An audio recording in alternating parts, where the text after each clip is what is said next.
ఎక్కడైనా సరే చేపలు ఎలా ఉంటాయి, నార్మల్గా ఉంటాయి. కానీ మీరు ఎప్పుడైనా విన్నారా, చేపలకి విష్ణునామం విష్ణునామం అనేది చేపలకు ఉంటుంది. సో అదే ఈ టెంపుల్ విశిష్టత అనమాట. చాలా అంటే చాలా రేర్గా ఉంటాయి. సో మనం వెళ్ళి మనం అర్చకులు వారితో అయితే తెలుసుకుందాం. మత్స్యగిరి లక్ష్మీ నరసింహ స్వామివారి గుడికి వెళ్ళడానికి మనకైతే ఎంజీబీఎస్ నుంచి మనకి డైరెక్ట్ బస్సెస్ అయితే ఉంటుంది. ఎవ్రీ డే 8:15కి బస్ అయితే ఉంటుంది. ప్లాట్ఫామ్ నెంబర్ 22 దగ్గర మనకి, సో అక్కడి నుంచి మనకి డైరెక్ట్ వెళ్ళే బస్ అయితే ఉందన్నమాట. అరౌండ్ 3 అవర్స్ పడుతుంది వెళ్ళడానికి. 8:30 కల్లా స్టార్ట్ అయిందనమాట. సో మీకు ఇక్కడ బస్ అయితే కనిపిస్తుంది కదా, భువనగిరి, దాని కింద మనకి మత్స్యగిరి అని చెప్పి, సో ఇదిగోండి మత్స్యగిరి. సో ఇదే బస్సులో అయితే మనం వెళ్ళబోతున్నాం. సో భువనగిరి వరకు అయితే మనకు టికెట్ ఇస్తాడు. భువనగిరి నుంచి మళ్ళీ మత్స్యగిరికి ఇంకొక టికెట్ ఇస్తాడు అనమాట. 2 టికెట్లు అయితే తీసుకోవాల్సి ఉంటుంది. సో ఫైనల్లీ ఇప్పుడైతే మనం భువనగిరి బస్ స్టాండ్ దగ్గరికి అయితే వచ్చేసాము. సో ఈ భువనగిరి బస్ స్టాండ్ నుంచి వితిన్ 5 minutesలో అయితే మళ్ళీ బస్ అయితే స్టార్ట్ అయిపోయింది అనమాట మత్స్యగిరి వెళ్ళడానికి. ఇప్పుడు స్థల పురాణం గురించి తెలుసుకుందాం. యదా యదా హి ధర్మస్య జ్ఞానిర్భవతి భారత అభ్యుత్థానమధర్మస్య తదాత్మానం సృజామ్యహం. అంటే ఎప్పుడైతే ధర్మం క్షీణిస్తుందో, అధర్మం పెరిగిపోతుందో, అప్పుడు నన్ను నేను సృష్టించుకుంటాను అని భగవంతుడు అర్జునుడితో చెప్తాడు. ఈ దశావతారుల్లో మనకి 10 అవతారాలు ఉంటాయి. మత్స్యం, కూర్మం, వరాహం, లక్ష్మీ నరసింహస్వామి. ఈ అవతారాలు సత్యయుగంలో నాటివి. వామన, పరశురామ, శ్రీరామ త్రేతాయుగం నాటివి. బలరామ, శ్రీకృష్ణ ద్వాపర యుగం నాటివి. అలాగే కల్కి అవతారం. ఈ కల్కి అవతారం యుగం దగ్గరలో వచ్చినప్పుడు ఈ కల్కి అవతారం అనేది పుడుతుంది. అలాగే ఇప్పుడు ఈ దశావతారంలో ఫస్ట్ అవతారం మనకి మత్స్యావతారం. ఈ ఫస్ట్ అవతారం ఎందుకు వచ్చింది? వేదాలను దొంగలించిన సోమకుండుని వధించడానికి ఈ మత్స్యావతారం అయితే మన శ్రీ మహావిష్ణువు ధరించారు. అలాగే ఈ 4వ అవతారమైన శ్రీ లక్ష్మీ నరసింహస్వామి వారి అవతారం ఎందుకు వచ్చింది అంటే ప్రహ్లాదుని రక్షించడం కోసం, అలాగే హిరణ్యకశిపుణ్ణి సంహరించడం కోసం. సగం మానవం సగం మృగం రూపం దాల్చి భక్తుల సంరక్షుడిగా అవతరించాడు. సో ఈ 2 మత్స్యము ఇంకా అలాగే నరసింహం, ఈ 2 అవతారాలను కలిగి ఉన్న ఈ టెంపులే మనకి మత్స్యగిరి శ్రీ లక్ష్మీ నరసింహస్వామి వారి గుడి. సో ఈ 2 అవతారాల్లో ఎందుకు వచ్చారు? మత్స్యము అలాగే నరసింహం అవతారంలో ఇప్పుడు మనం తెలుసుకుందాం.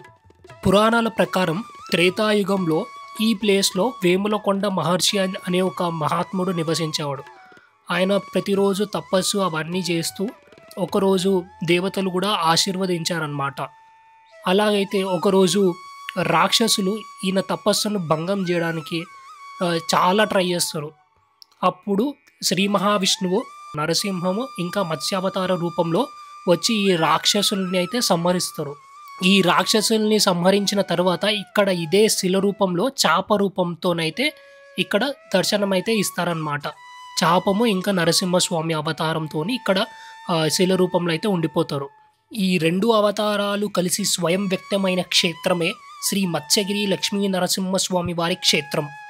సో ఆఫ్టర్ 2.5 hours, 3 hours అనుకోండి, 8:30కి స్టార్ట్ చేసి 11:45 కల్లా 12 అయిపోయింది రీచ్ అయ్యేసరికి.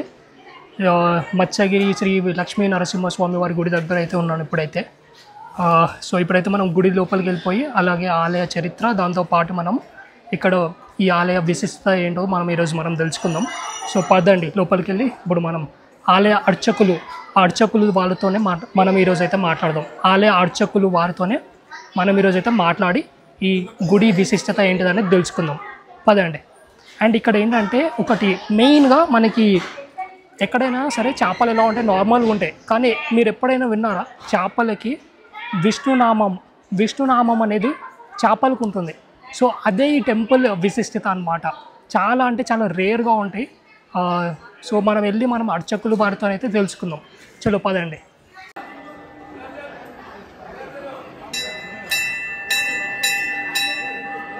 నేను వచ్చేసరికి లక్ష్మీ నరసింహ స్వామివారి కళ్యాణం అయితే అయిపోయిందండి. సో ఇక్కడైతే మనకి ఆ ఊరేగింపు అయితే చేస్తున్నారనమాట.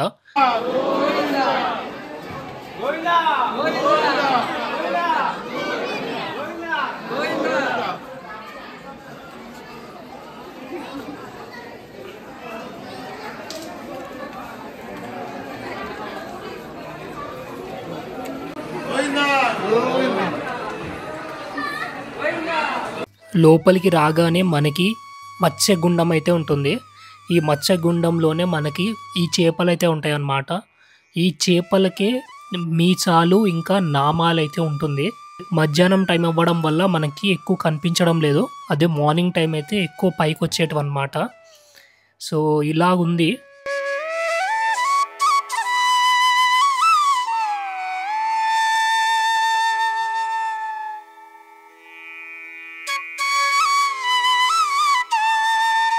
సో మీకు ఈ గుడి అయితే కనిపిస్తుంది కదా.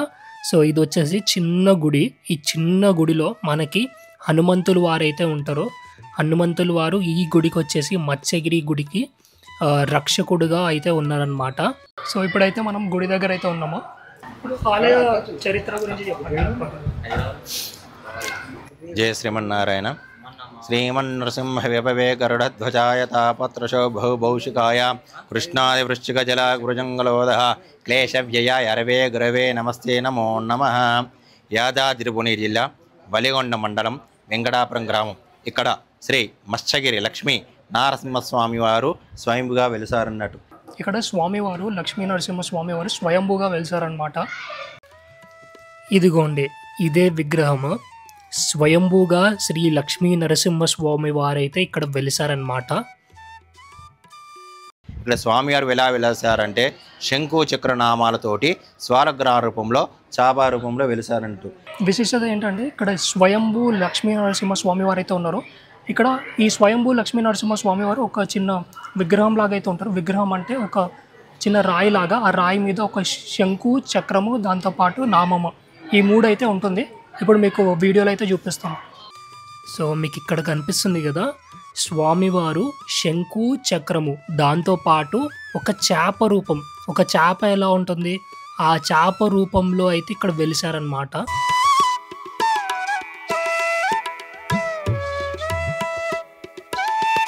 ఈ స్వామి నిజ స్వరూపమే కోనేరులో చేపలు అన్నట్టు. ఆ చేపలకి ఇక్కడ మీసాలు నామాల ప్రత్యేకత అన్నట్టు. అలాగే ఇక్కడ చేపలు ఉంటాయి. ఈ చేపలే లక్ష్మీ నరసింహ స్వామి వారు అని కూడా అంటారు. ఈ చేపలకి స్పెషాలిటీ ఏంటంటే ఇక్కడ మా చేపలకి మీసాలు దాంతోపాటు విష్ణునామాలు అయితే ఉంటుంది ఈ చేపలకి. సో మీరు ఇక్కడ ఫోటో కనిపిస్తుంది కదా. సో ఎలాగైతే చేప ఉందో ఇలానే ఉంటాయి అన్నమాట ఈ కోనేరులో. సో ఆ చేపలకి నామము మీరు ఎక్కడ చూసి ఉండరు. విష్ణునామంతో ఉన్న చేపలు అయితే నాకు తెలిసినంత వరకు ఇదే మొట్టమొదటి ఆలయం అని చెప్పొచ్చు. విష్ణునామంతో ఉన్న చేపలు అన్నమాట. స్వయంభూగా శ్రీ లక్ష్మీ నరసింహస్వామి వారే ఇక్కడ వెలిశారు. ఎంతో మహిమగల టెంపుల్ ఇది. అలాగే ఇక్కడ మీకు కనిపిస్తుందా, ఇదిగోండి ఇక్కడ 2-3 అయితే మనకి చేపలు కనిపిస్తున్నాయా, అదిగోండి అవే అండి విష్ణునామంతో ఉండే చేపలు. చాలా అరుదుగా ఉంటాయి.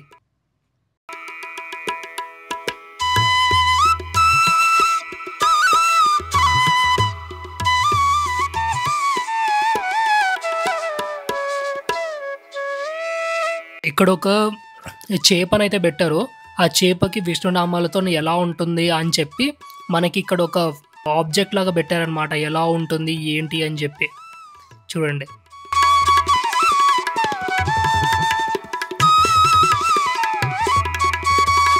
చాలామందికి మనకి ఈ టెంపుల్ గురించి చాలా తక్కువ మందికి తెలుసు అన్నమాట. ఎందుకంటే అందరూ హైదరాబాద్ నుంచి వచ్చిన వాళ్ళందరూ యాదగిరిగుట్ట వరకు వెళ్తూ ఉంటారు. యాదగిరిగుట్ట నుంచి భువనగిరి డిస్ట్రిక్ట్ నుంచి ఇప్పుడు జస్ట్ ఒక ఒలిగొండ దాటి ఒలిగొండ నుంచి కొంచెం దగ్గరే అన్నమాట. చాలా మంచి గుడి ఇదైతే. ఇక్కడ చూడండి చేపలు కూడా ఉన్నాయి. అలాగే ఇక్కడ ఒక టార్టైజ్ కూడా ఉంటుంది కదా. సో టార్టైజ్ కూడా ఉంది ఈ చెరువులో, ఈ చిన్న గుండంలో అయితే. చాలా అంటే చాలా బాగుంది చూడండి.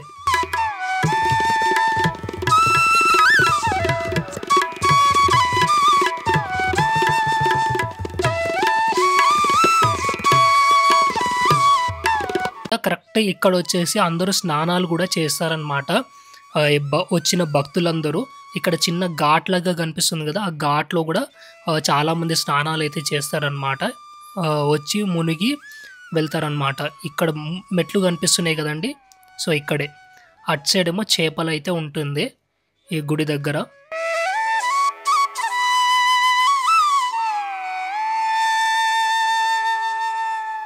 ఈ యొక్క కోనేరు నీళ్ళు తీసుకెళ్ళి పొలాల మీద, ఫ్యాక్టరీ మీద, ఇంటి మీద, అన్నిటి మీద చల్లుకోవచ్చును. అంతేకాక ఆరోగ్యం బాలికను కూడా తాగొచ్చున్నట్టు. గుండంలో నీళ్ళు సర్వరోగ నివారినట్టు. ఈ నీళ్ళతో ప్రతినిధి ఇక్కడ స్వామివారికి అభిషేకం చేస్తామండి. ఇక్కడ ప్రాతకాలం 6 గంటలకు స్వామివారికి అభిషేకం, పంచామృత అభిషేకం జరుగుతుంది. తదనంతరం 9 గంటలకు శ్రీ నృసింహస్వామి హోమం జరుగుతుంది. తర్వాత 10 గంటల ప్రాంతంలో శ్రీ స్వామివారి కళ్యాణం జరుగుతుంది. కళ్యాణ అనంతరంగా స్వామివారి ఒక పల్లెక సేవ జరుగుతుంది. 12 గంటల ప్రాంతంలో అన్నదాన ప్రసాద వితరణ జరుగుతుంటుంది. నామదేశ్యాం, అనుష నామదేశ్యాం, మత్స్యగిరి నామదేశ్యాం, పుష్పలత నామదేశ్యాం, యాదవ నామ సహా కుటుంబస్య 3 ప్రదక్షిణాలు చేసుకోండి. ఇక్కడ ఎదురండి ఇద్దరు. దాని కాంజ పాపాన జన్మానంత కృతాంచ దాని దాని ప్రదక్షిణంతే ప్రదక్షిణం పదే పదే పాపోహం పాప కర్ణానాం పాపాత్మ పాపం రాయి మంగ్రి పేదేవ శరణంగదవచల అన్యదాశరణాసింతమే శ్రీమచ్చవల్లి నాదాయ నారసింహాయ మంగళం మంగళం నరసింహాయ మంగళం గుణసింధవే మంగళా నివాసాయ మత్స్యాద్రీశాశ్వరాయ ఆరోగ్య మనోవాంఛానుకూలత. ఇక్కడ స్వామివారి యొక్క బ్రహ్మోత్సవాలు కార్తీక మాసం దశమి నుండి పౌర్ణమి వరకు అత్యంత వైభవంగా స్వామి యొక్క బ్రహ్మోత్సవాలు జరుగుతూ ఉంటాయి. జై శ్రీమన్నారాయణ. శ్రీ మత్స్యగిరి లక్ష్మీనారసింహ స్వామివారి క్షేత్రంలో ప్రతినిత్యము కూడా జరుగుతున్న శ్రీ స్వామివారి కార్యక్రమాలు ఉదయం 6 గంటలకు శ్రీ స్వయంభు స్వామివారికి, శ్రీ మత్స్యగిరి లక్ష్మీనారసింహ స్వామివారికి నిజాభిషేకం. అదేవిధంగా ఉదయం 8 గంటలకు శ్రీ స్వామివారికి మహానివేదన కార్యక్రమం. తదుపరి ఉదయం 9 గంటలకు శ్రీ మత్స్యగిరి లక్ష్మీనారసింహ స్వామివారి క్షేత్రంలో శ్రీ సుదర్శన నారసింహ హోమము. అదేవిధంగా తదనంతరం ఉదయం 10 గంటలకు శ్రీ మత్స్యగిరి లక్ష్మీనారసింహ స్వామివారి నిత్య కళ్యాణ మహోత్సవం. అదేవిధంగా తదనంతరం ఉదయం 11 గంటలకు శ్రీ స్వామివారు పల్లకి సేవలో దేవాలయ మాడవీధుల్లో ఊరేగింపు కార్యక్రమం. అదేవిధంగా మధ్యాహ్నం 12:30 ప్రాంతంలో భక్తుల యొక్క సౌకర్యార్థం నిత్యాన్నదాన కార్యక్రమాలు జరుగుతున్నాయి. కావున భక్తులు ఇక్కడికి తండోపతండాలుగా తరలి వస్తుంటారు. అదేవిధంగా కింద పార్కింగ్ స్థలం పక్కనే ఉన్న శివాలయం దగ్గర శ్రీ పార్వతీ సమేత శ్రీ పంచముఖ రామలింగేశ్వర స్వామివారి సన్నిధిలో ప్రతినిత్యం కూడా అభిషేకాష్టోత్తర కార్యక్రమాలు జరుగుతాయి. శివాలయం దగ్గర రాహు కేతు నవగ్రహాల శాంతి పూజలు, కుజదోషము కానీ సర్పదోషము కానీ ఎటువంటి దోషాలు ఉన్నా సరే, విద్య, ఉద్యోగం, వ్యాపారం, సంతానం, ఎటువంటి సమస్యలు ఉన్నా సరే శివాలయం దగ్గర నవగ్రహాల శాంతి పూజలు జరుగుతాయి. ప్రతి ఆదివారము కూడా మృత్యుంజయ హోమము మరియు వివిధ స్వామివారి కార్యక్రమాలు జరుగుతాయి.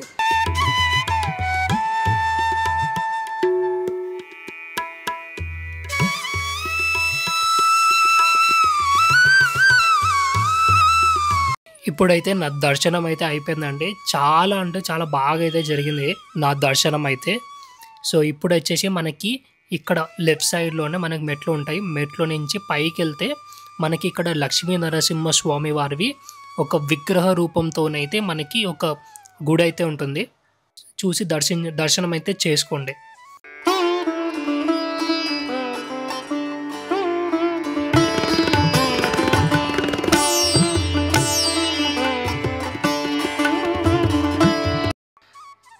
ఇక్కడ ఇప్పుడైతే ఆరతి కూడా జరుగుతుంది.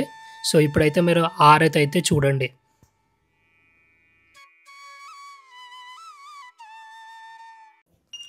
ఓం శ్రీమత్గిరినాథాయ నారసింహాయ మంగళం.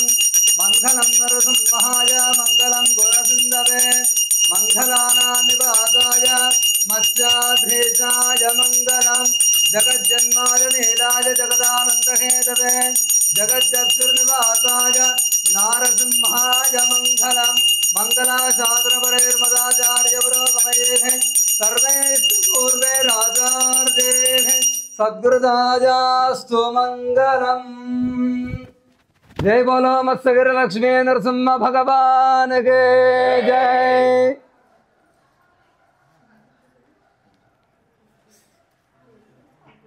తీర్థం తీసుకోండి అందరూ కూడా. అకాల మృత్యురణం సర్వవ్యాధి నివారణం సమస్త పాపక్షయకరం శ్రీ మత్స్యగిరి లక్ష్మీ నారదమ్మ స్వామి పాదోదకం భావనం స్వామిలాగా అందరి శరగోపురం పెట్టుకోండి. శతమానం భవతి శతాది పురుష శతేంద్రియ ఆయుష్యేవేంద్రియే ప్రతిష్టతి.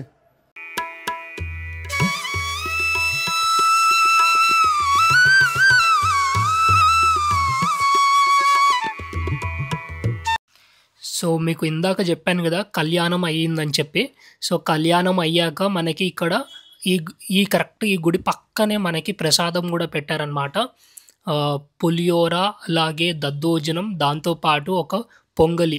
సో మొత్తం 3 అయితే పెట్టారనమాట. నాకైతే పొంగలి అయితే చాలా అంటే చాలా బాగుంది. అలాగే దద్దోజనం కూడా అద్దిరిపోయింది చెప్తున్నా కదా. సో ఇప్పుడైతే మనకి లక్ష్మీ నరసింహస్వామి వారి గుడి పక్కనే ఇక్కడ అమ్మవారి గుడి కూడా ఉంటుంది. లక్ష్మీదేవి అమ్మవారు. సో ఆ అమ్మవారి దగ్గర కూడా ఇప్పుడైతే మనకి ఆరతి అయితే జరుగుతుంది. సో ఇప్పుడు మీకు ఆరతి కూడా చూపిస్తాను చూడండి. కర్కటే పూర్వవధున్యాం తులసే కారణోద్భవాం పాండే విశ్వంభరాంగోదాం వందే శ్రీరంగనాయకే. గోత్రిష్టమాలికా గంధబంధన విష్ణవే విష్ణుచిత్తతనోజాయే గోదాయే నిత్యమంగళం. మంగళాశాస్త్రపరేర్మహాచార్య పురోగమైః సర్వేష్టపూర్వేరాచార్యైః సద్గురుదాయాస్తు మంగళం. శ్రీ గోదారంగనాథ స్వామి భగవానికి జై.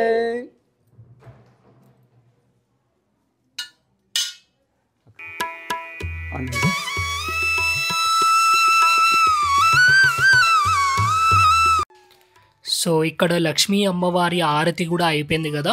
సో అమ్మవారి ఆరతి అయిపోగానే మనకి ఇక్కడ రైట్ సైడ్లోనే ఇలా కొంచెం ముందుకు వెళ్తే మనకి హనుమంతుల వారి ఆలయం అయితే ఉంటుందండి. ఇక్కడ మళ్ళీ ఇక్కడ హారతి అయితే జరుగుతుంది హనుమంతుల వారిది. సో ఇప్పుడు మీకు హనుమంతుల వారి ఆరతి కూడా చూపిస్తాను చూడండి. మనాజపం మారదోజవేగం జితేంద్రియం బుద్ధిమతాం వరదిష్టం మాతాత్మజం వానరయూతమస్యం శ్రీరామదూతం శిరసా నమామి. ఆంజనేయాయ విద్మహే వాయుపుత్రాయ ధీమహి తన్నో హనుమాన్ ప్రచోదయాత్. శ్రీ అభయాంజనేయ స్వామినే నమః. మంగళ నీరాధన దీపం దర్శయామి. నీరాధనాంతరేర్ముఖే శుద్ధ ఆచమనీయం సమర్పయామి. హిరణ్యపాత్రముతో పూర్ణం దదాతేమ సవ్యోదానేతి ఏకదా బ్రహ్మణోపహరతే ఏకదైవ యజమాన ఆజుస్థేజో దధాతే. సర్వదేశదేశకాలేశవ్యాధిశుభ్రవాన్ అభివర్ధతాం శ్రీరామం జోగ్యాం ప్రతివాసలముజ్వలాం దిగంతం వ్యాపినే భోజాత సాహిలోకైదేశం అకాల మృతురం సర్వవ్యాధినివారం సమస్తభావక్షేకరం శ్రీ అభయాంజనేయ స్వామి పాదోదకం పాపనం శుభం. శతమానం భవతి శతాది పురుష శతేంద్రియ ఆయుష్యేంద్రియే ప్రతిష్టతి. ఆయురారోగ్యైశ్వర్యాభివృద్ధిరస్తు. శ్రీ అభయాంజనేయ స్వామి సంపూర్ణతానుగ్రహ ప్రసాద సిద్ధిరస్తు. ధాన్యం ధరం వశం బహుపుత్రలాభం శత సంవత్సరం శతం దీర్ఘమాయు.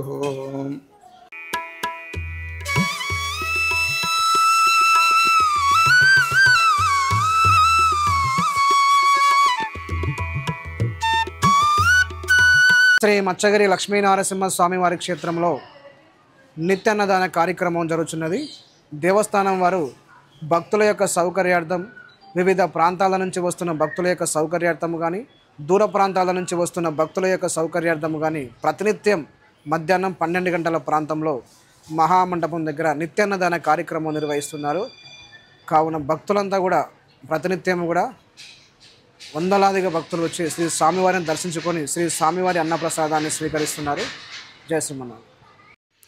మనకి ఈ గుడిలో వచ్చేసి 12 గంటలకే అన్నప్రసాదం అయితే స్టార్ట్ అయిపోతుందండి.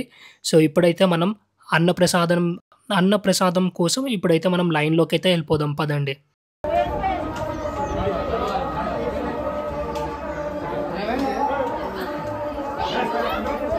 సో ఇప్పుడైతే అన్నము, దాంతోపాటు పప్పు, దాంతోపాటు ఇక్కడ వచ్చేసి మనకి బూరె, దానితో పాటు ఆలు ఇంకా వంకాయ కర్రీ అయితే పెట్టారండి. చాలా అంటే చాలా బాగుందండి, చెప్తున్నాను కదా, అద్భుతంగా ఉంది కూర. ఆ కూర, అన్నము ఇంకా బూరె కూడా. అందరూ రావాల్సిన గుడి ఇదైతే. దేవస్థానం వారు ఈ కొండపైకి రావడానికి అనేక ప్రాంతాల్లో ఆర్టీసీ బస్సు యొక్క సౌకర్యం కల్పించారు. ఆర్టీసీ బస్సు ఉదయం 8 గంటలకు హైదరాబాద్ నుండి బయలుదేరి గట్కేసర్ భువనగిరి మీదుగా శ్రీ మచ్చగిరి కొండపైకి ఉదయం 11 గంటలకు చేరుకుంటుంది. తిరిగి 11:30 శ్రీ స్వామివారి కొండ నుండి బయలుదేరి ఒలిగొండ భువనగిరి గట్కేసర్ మీదుగా మధ్యాహ్నం 2:30 ఉప్పల్ ఎక్స్ రోడ్కు చేరుకుంటుంది. అదేవిధంగా 2:30 ఉప్పల్ ఎక్స్ రోడ్ నుంచి బయలుదేరి గట్కేసర్ భువనగిరి మీదుగా సాయంత్రం 5 గంటలకు శ్రీ మచ్చగిరి లక్ష్మీనరసింహ స్వామివారి కొండపైకి చేరుకుంటుంది. సాయంత్రం 5:30 శ్రీ స్వామివారి కొండ నుండి బయలుదేరి భువనగిరి మీదుగా రాత్రి 7 గంటలకు యాదగిరిగుట్టకు చేరుకుంటుంది. ఇట్లా భక్తుల యొక్క సౌకర్యార్థం దేవస్థానం వారు ఆర్టీసీ యొక్క బస్సు సౌకర్యం కల్పించారు.